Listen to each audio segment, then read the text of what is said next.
Assalamualaikum warahmatullahi wabarakatuh. Oke, sekarang kita akan membahas lagi tentang kelangkaan barang dan jasa.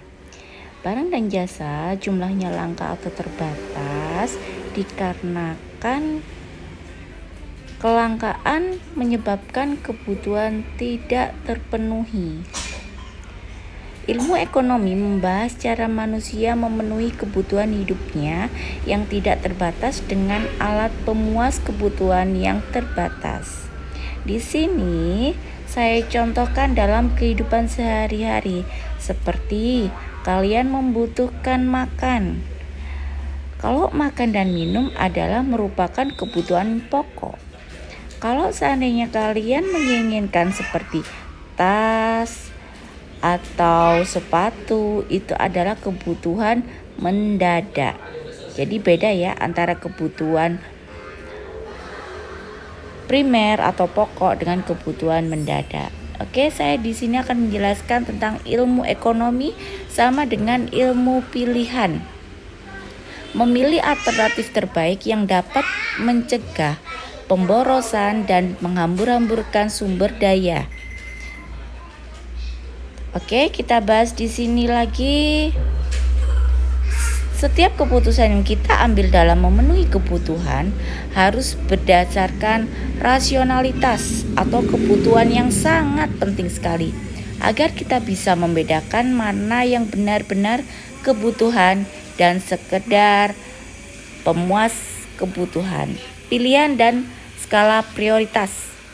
Membuat skala prioritas artinya membuat urutan kebutuhan dari yang terpenting sampai yang tidak penting. Pedoman dalam membuat skala prioritas yang pertama yaitu tidak berpedoman pada dorongan nafsu. Yang kedua, dibuat berdasarkan kebutuhan sendiri, tidak mencontoh punya orang lain, jadi disesuaikan dengan kemampuan. Yang ketiga adalah urutkan dari yang terpenting ke yang kurang penting. Ya. Oke, selanjutnya di sini akan saya simpulkan. Ilmu ekonomi adalah ilmu yang mempelajari upaya manusia untuk memenuhi kebutuhan dengan alat pemuas kebutuhan berupa barang dan jasa. Ya. Selanjutnya, yang kedua, barang dan jasa jumlahnya langka sehingga timbul masalah ekonomi. Yang ketiga, untuk mengatasi masalah kelangkaan tersebut, kita perlu melakukan pilihan dan membuat skala prioritas kebutuhan mana yang harus kita penuhi dan yang harus kita tunda pemenuhannya. Ya. Oke, selanjutnya